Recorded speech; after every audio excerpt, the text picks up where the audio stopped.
Assalamualaikum warahmatullahi wabarakatuh. Selamat bertemu kembali saudara. Mudah-mudahan saudara dan keluarga saudara dalam keadaan sehat, tidak kurang suatu apapun. Saudara, pernah Rasulullah Shallallahu Alaihi Wasallam bersabda, sesungguhnya amal-amal perbuatan itu tergantung yang terakhir. Hadis riwayat Imam Bukhari.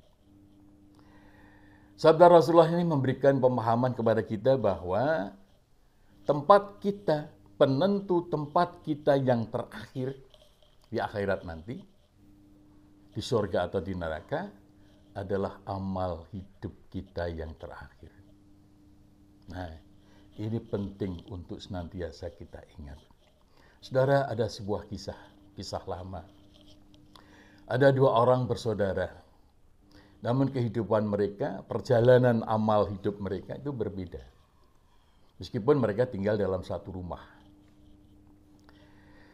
Rumahnya itu lantai 2. Yang tinggal di atas itu adalah orang yang penuh dengan amal ibadah. Dengan amal soleh. Setiap saat dia senantiasa beribadah. Adapun yang di bawah, itu orang yang penuh dengan kemaksiatan. Entah mengapa. Yang di bawah itu kok yang penuh dengan kemaksiatan. Mungkin biar mudah keluar masuk untuk berbuat maksiat. Mungkin begitu. Suatu ketika saudara, si ahli ibadah ini ingin mengumbar hawa nafsunya. Ingin mengikuti hawa syahwatnya.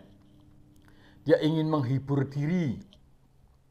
Mengisi waktu luang karena hampir setiap saat itu dia senantiasa dihabiskan untuk beribadah. Nah, dia mencoba untuk mengumbar hawa nafsunya itu, untuk berbuat maksiat. Kemudian dia punya pikiran sesudah bermaksiat, dia ingin bertobat kepada Allah. Sebaliknya, saudaranya yang penuh dengan kemaksiatan itu justru ingin bertobat. Karena dia punya pikiran. Saudaraku yang di atas, yang tinggal di atas itu penuh dengan amal ibadah. Lah aku ini penuh dengan kedurhakaan kepada Allah. Lantas bagaimana nanti akhir hidupku di akhirat? Pasti aku akan sengsara. Pasti aku akan masuk neraka. Maka dia berkeinginan untuk bertobat. Dan dia ingin naik ke atas menemui saudaranya yang penuh dengan amal ibadah itu untuk meminta nasihat bagaimana bertobat yang baik. Nah, ketika saudaranya yang di atas yang penuh dengan amal soleh itu ingin mengajak saudaranya yang di bawah untuk berbuat maksiat, itu tiba-tiba dia terpeleset saat menuruni tangga.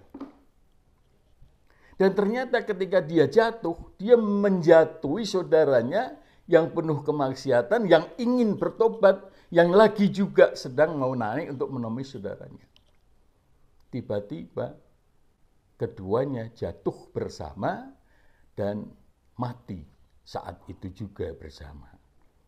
Nah, saudara, ini bisa terjadi kepada siapapun. Bahwa akhir hidup kita itu bisa tidak sebagaimana yang kita jalani saat ini. Yang sementara ini senantiasa jalan yang lurus, tiba-tiba kita nyeleweng. Tiba-tiba kita terperosok. Yang sekarang ini penuh dengan kemaksiatan, bisa jadi kita mendapatkan hidayah untuk jalan yang lurus. Oleh karena itu, saudara, marilah kita jaga benar. Kalau sementara ini kita senantiasa dalam ketaatan, maka ketaatan kepada Allah itu harus kita jaga betul sampai akhir hidup kita. Jangan sampai kita terlena sampai kemudian terjerumus kepada hal-hal yang dilarang oleh Allah. Meskipun itu hanya ada di dalam niat kita. Sebaliknya kalau kita penuh dengan kemaksiatan, dengan dosa, kita tetap harus berharap. Tetap harus ada semangat, ada harapan bahwa Allah itu akan mengampuni kita. Dan mari ini menjadi pemicu kita untuk berjalan ke jalan yang benar. Mudah-mudahan itu manfaat khususnya bagi saya sendiri. Dan kurang lebihnya mohon maaf. Billahi taufik wal hidayah. Assalamualaikum warahmatullahi wabarakatuh.